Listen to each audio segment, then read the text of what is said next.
How do you land your very first sponsorship as a small YouTube creator? You might see other bigger creators in your niche shouting out their sponsors in their videos and wondering, how can I get some of that? Well, as someone who went from no subscribers filming videos in my bedroom to becoming a big creator, getting a minimum of 10 emails per day from brands and companies wanting to sponsor me, I've learned a thing or two about this process. So in this episode of Full-Time YouTuber, I'll share my biggest insights about how you can land your very first sponsor. And at the end, I'll share my personal opinion after 9 years on YouTube about whether getting sponsors to begin with is really as rewarding as it sounds. Hey, my name is Ben and I'm a full-time YouTuber and entrepreneur, and I help new video creators start and grow their YouTube channels into a profitable business. So this week I received a message on YouTube about this very topic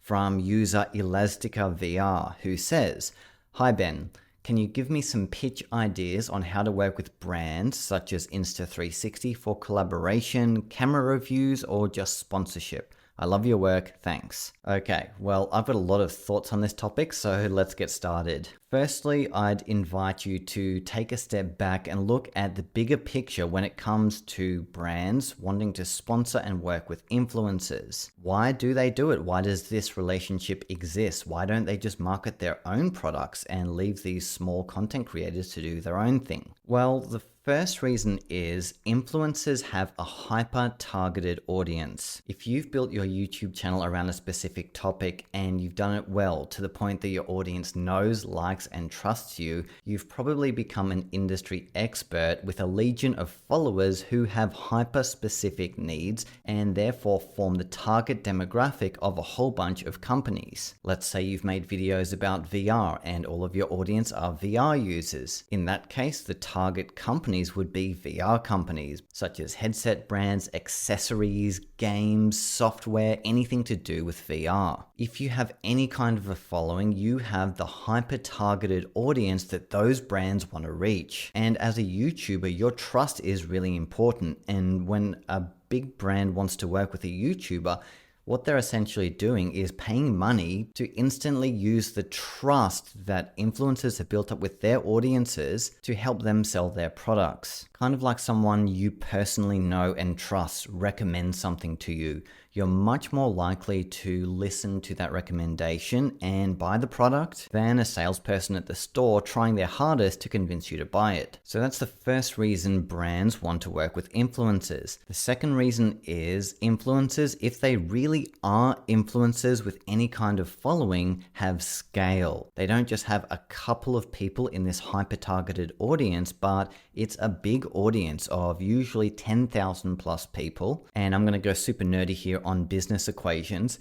If you have a good conversion rate with a business, it's probably going to sit around 1%. If you're pushing someone else's product though, it's going to be much less than that, probably between 0.1% and 0.5%. Therefore, in order for a brand to sell one single unit of whatever their product is, they will need to reach at least 1,000 of these hyper-targeted followers. That's at a 0.1% conversion rate. Therefore, in order for their time and money to be worth it, they're going to need to make at least 10 sales out of the sponsorship. Therefore, influencers with a bigger amount of followers are going to produce a higher amount of conversions for them. Let's say an audience of 10,000 people will convert roughly 10 sales. So if a brand can pay an influencer a few $100s to reach an audience of 10,000 targeted viewers, and that sponsorship converts at a 0.1% conversion rate, they're probably going to make their money back and a little more or a little less depending on how expensive their product is. So the beauty of brands working with influencers, especially bigger ones, is they have instant access to that influencer's following. And if that's in the hundreds of thousands, suddenly that conversion rate of 0.1% jumps up from 10 to 100 people. That is assuming that the video actually gets around that amount of views, and 100 conversions, especially if the product is in the middle to high end range,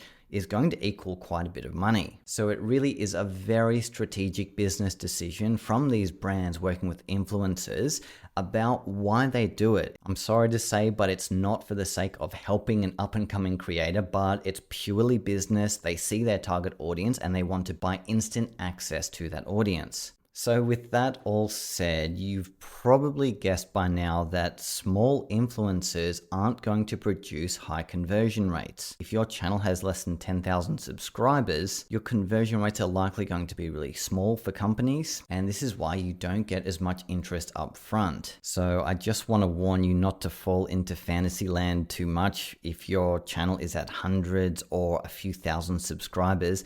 Thinking that you're going to land a big brand sponsorship soon is probably very unlikely for the reasons I just mentioned. Therefore, before you land your first YouTube sponsorship, you're going to need to build up your following a bit. This comes from building up a strong personal brand, having a specific niche, and a clear message that you convey in your videos. What are the problems that you're solving for people? What kinds of tools and equipment do you use to solve those problems? The early days on YouTube really is about refining your craft and getting good at making videos, helping people out, giving value, and winning their trust. Because with that, subscribers will come, and with subscribers, that's when you can start opening up the door to brand deals. Now, this isn't to say that all micro influencers have no chance whatsoever of landing any kind of brand deal, because there are companies like Insta360 and GoPro that just want the best user generated content possible, and sometimes that comes from someone with 20 followers who happen to be in the right place at the right time, and they caught this amazing rainbow with dolphins jumping in front of it in slow motion while riding a surfboard. If that's you, then well done. I tried surfing at one point and failed epically. But as a small creator, UGC, aka user generated content, will be your ticket to getting some kind of exposure or recognition by these bigger brands. However, that doesn't necessarily mean they're going to pay you for the footage or agree to any kind of sponsorship deal. If that were the case and your clip was reshared by one of these bigger companies, what you get out of that quote-unquote collaboration is massive exposure on a giant account with the target audience that will help you in the long run. So if they see your clip, they might go ahead and follow you, see what you've got to post next, and that ironically will be a stepping stone that helps you build your followers so you can then be even more attractive to paid sponsors. But otherwise, you will have to work for free for a while to build up your channel roughly to the 10,000 subscriber mark. Now, once you have posted on your niche topic for long enough, and maybe you've had one or two videos really get noticed and maybe outperform your other videos substantially, they get the thousands to tens of thousands of views, this is when videos start getting organically shared around by YouTube and very well may end up in front of the brand that you're trying to attract as a sponsor. I remember I was making tutorials about tiny planet photos with the Ricoh Theta S camera, and I'd made probably 10 to 20 of them, and I had a number of them past the 10,000 view mark, one or two of which landed in front of the eyes of another company, Insta360, who were a very small company at the time that no one had heard of, and I received an email from their marketing manager. She introduced herself, she was very friendly, and she offered me, drum roll, she offered me a free camera. Wow, my wildest dreams have come true. I have just won a free camera from being great at posting content. Even though the camera was only worth like $200, it felt like I won the lottery, because at one point in time it was my fantasy to be sent cameras completely for free because my work was so good. So I got on my high horse, and after I received the camera, I made a review about it. I talked about how amazing this technology was, where you could plug this camera into your phone. This camera was called the Insta360 Nano, and it transformed your phone into a 360 camera. And on a side note, looking back all these years later, the quality of it is absolutely shocking, and I don't know why anyone would have bought it, especially compared to today's technology. But at the time, it was pretty groundbreaking, and I was very passionate to make a review video about this camera. So I made it there in my bedroom and posted it, and this review of the Insta360 Nano became my new most popular video. So if you're sitting in the shoes of a small YouTuber, This is likely what your first brand sponsorship is going to look like. It's not going to be for money, it's going to be for a free product, and only in exchange for an unbiased video review of it. And I want to stress this, you do need to make sure that you are unbiased. They're not paying for your opinion, and there's really nothing worse than people that get free stuff and they act like it's the greatest thing since sliced bread, when clearly it's so full of flaws and everyone else is talking about them. So that's a really quick way to lose trust with your audience, is not being honest with them. So if you do get to this stage, just make sure you equally cover the pros and cons of the product. Don't worry, the brand should understand this. They are not legally allowed to pay for your opinion, and you're going to do yourself and your personal brand a way greater service from being honest from day one. Now, if you do make a great piece of content, whether it be a tutorial that gets in the tens of thousands of views or a one-off shot like the slow motion dolphin shot, and it doesn't happen to land in front of your ideal target brand, another way of getting their attention is a pretty simple one, and that is either tagging them in the post. Let's say it's on Instagram, just drop a tag there in the post description, or send them a DM on Instagram with a link to the shot. Then if it's on YouTube and you truly think this is a video that will help them with their marketing objectives of reaching a big audience and showcasing the best aspects of their product, that's when you should search for contact details of that company, specifically the marketing department, and send them a friendly email. Just say, hey, I'm a big fan and user of your products. I absolutely love them. I just wanted to share this video I made that a lot of people are really enjoying, and I'd love to continue the conversation further. Maybe there's new features you want to discuss with me that I could cover in a future topic. Perhaps you have a new product coming out that I can make a video about. However you word it, the point of this outreach is to introduce yourself to the brand and get them familiar with you, who you are, and what type of content you make. It's not a guarantee that they're going to respond to it, because often as creators, we think our work is much better than it really is. So what they would be looking for is the proof being in the pudding with the view count. Again, if your video does pass 10,000 views, that's usually a sign that an audience is hungry for that kind of content, and showing them that would be the best sales pitch you could make to a company. Alright, so once you've reached this point of receiving your first free product, now it's back over to you to keep making great content and attracting your ideal target audience through making great content, giving value, and growing your channel organically, at which point it shouldn't be too long until you receive another free product offer and another. Don't get too swept up in these though, because free products don't pay the bills. We've all got rent to pay, we've all got a mortgage and bills, and unfortunately free products just don't pay the bills unless you sell them. Even still, they're low price products and probably aren't going to make much financial difference. So after you've done free reviews of a few products, limited to just a couple and no more, that's when you want to start talking about budget with these companies, especially if it's a company that's happy with your work and they want you to make another video. If you've proven to them that you can get views on the video you made about their product, and maybe you're even using an affiliate link which will prove to them that you're making sales, that's when you want to start talking money. So how much should you charge for your very first brand deal? My advice would be, regardless of your niche, make sure it's at least a few $100s, because your time is valuable, and if you're going to make a great video for the sponsor,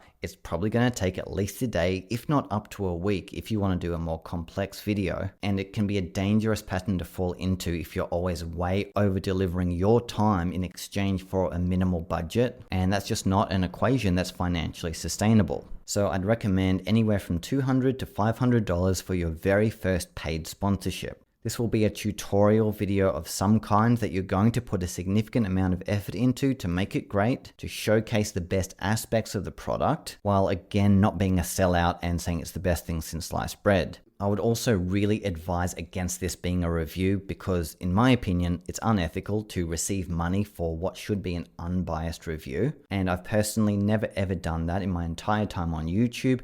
Even though many brands have wanted me to, I just don't think it's the right thing to do. I'm happy to accept sponsors' money for tutorials, since there's a much lower chance of a tutorial being biased. Therefore, I can maintain maximum trust with my audience while also monetizing my content. So as your channel grows, between the 10K and 50K subscriber mark, more brands will start reaching out, either for reviews or asking you to do a sponsored video. And any of them that you do take on, you'll just want to make sure you're charging enough to justify your time on it, and that you're accepting sponsors from legitimate brands and companies and products that you truly do believe in. Like I said at the start, I receive 10 emails minimum per day from potential sponsors wanting to work with me to promote their products, but I say no to 99% of them. I'm not even joking. Why is that? Why am I turning these brands down? You might be wondering. Well, it's because 99% of them are brands I simply just don't believe in. And it's really funny, once you get past the 100,000 subscriber mark, just the width of different kinds of businesses that reach out to you. So often I get emails from like mobile apps that have a game like Black Desert, and I don't even have time to play games. So if I were to accept them as a sponsor, even if they paid me what I wanted, it's not something I truly believe in, and I'd have to be disingenuous with my audience, and that's something I'm just not okay with. It's not a good fit for my channel, so I'd be better off choosing a sponsor that is a better fit.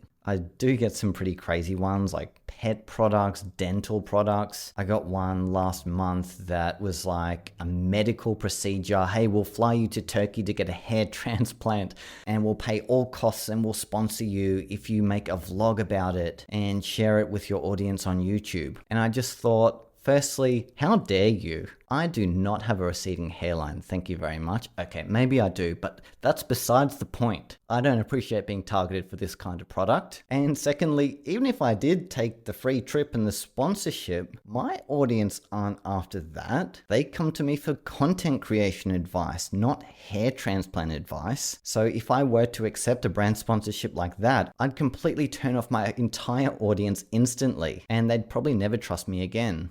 And for being on YouTube for 9 years, all of that work I put into building my channel isn't worth throwing away for any amount of money because I just wanted to accept any kind of sponsor. So I would just give you that advice to filter these sponsorships as much as possible and only choose brands that align well with the core themes of your channel. The 1% of sponsorships I do accept are the ones that I'm already covering on my channel, like Insta360 happens to be one of the big brands and topics I already covered on my channel, which is why I do accept brand sponsorships with them. So as much as I'd love to just give you a quick fix for like, hey, do this magical thing and brands will come and they'll pay you bucket loads of money, unfortunately, that's just not the world we're living in. Again, this is a business equation. Brands pay influencers for access to a large targeted audience, and if you don't have that, they're not going to be interested in you. I'm sorry to say it so bluntly, but these are facts. So should you actually be pursuing sponsorships as a YouTuber, even if you are small now and you plan on getting big one day? Is this really a goal you should have? Well, here's my opinion. For me personally, up to this point, brand sponsorships has been my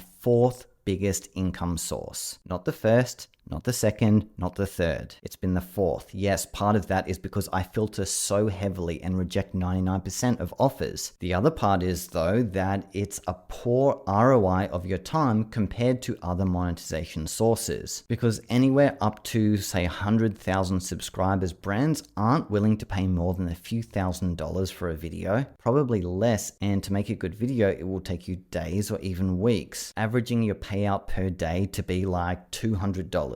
So if you compare that to, say, your day job, how does it measure up? For me, over my journey, it hasn't measured up whatsoever, which is why I only do it very selectively with brands that are the most qualified for me to be making videos about. And at currently 190,000 subscribers, I've recently set a minimum that I accept for brand deals for it to actually be worth my time. And that minimum is 5 figures. Yes, that may include a few videos, but I really only have time to work with the most serious brands that are willing to put their money where their mouth is in order to reach my large targeted audience of their ideal customers. And when I spend time on these videos, it takes time away from me building my business, working with coaching clients, creating online courses, and working on my other various income sources that bring me far more revenue than brand deals do. So if you're business minded like I am and you're familiar with ROI, you may want to think of it that way. Is it really worth it financially compared to other income sources that may be greater and more effective? I'll also say from a creative standpoint, being an influencer that gets brand sponsorship is not as glamorous as it sounds. The reason being is you're essentially working like a videographer would work with their clients, where they tell you their creative brief and show you their products, and they have marketing objectives and rules that you'll need to follow. And often it can suck the creativity right out of your videos. You essentially become like an employee of these companies, like on their media or marketing team that is trying to make them a great marketing video, except it's your head on the chopping block if something goes wrong and not theirs. It's not to say that it's always like that, because sometimes they give you a lot of creative freedom and you can make whatever video you want to make as long as you mention them somehow. But most of the time, in order for them to convert sales on their products, you'll need to portray their product in a way that is desirable and makes people want to buy them. So no, it's not as glamorous as it sounds, and aspiring to be an influencer is something that sounds great from a vanity perspective if you're a nobody and you dream about becoming a somebody that gets paid to push other people's products, but in reality, the financial reward just isn't there. That is until you reach the highest heights where you're able to charge $10,000 plus for a video. In that case, it makes total sense to dedicate your time to make videos for them. So if you're a small creator just starting out, I'd recommend that you prioritize other income sources and not brand deals. Since other income sources, like having your own products and being a member of a great affiliate program, will scale so much better, faster, and higher than doing brand sponsorships will. So if your objective is to make money with YouTube, then I would probably put sponsorships on the back burner and focus on other monetization strategies. If you want some ideas about how to do this, I have a free guide called My Top 10 Ways to Make Money with YouTube that you can download for free in the show notes below. And that will help you identify something else that is more beginner friendly if you are a small channel, 1,000 subscribers or less, that is likely to bring you more money in the early days. So again, you can download that for free below. Okay, well, Elastica VR, I hope I kind of answered your question. I know it might not be the answer you were looking for, but I'm all about honesty. I want to give you my honest opinion and save you years of chasing the wrong dream or just going slightly in the wrong direction when you could get much better results just pivoting slightly and focusing on other aspects of your YouTube journey over brand sponsorships. If you have any requests for future podcast episodes, feel free to DM me on Instagram. My handle is @BenClaremont, and I'd love to hear what your greatest pain points and challenges are, which I will definitely consider making a future episode about. All right, that's it for the episode. I hope you enjoyed it. I wish you the very best of luck, and hey, remember, you're just one video away.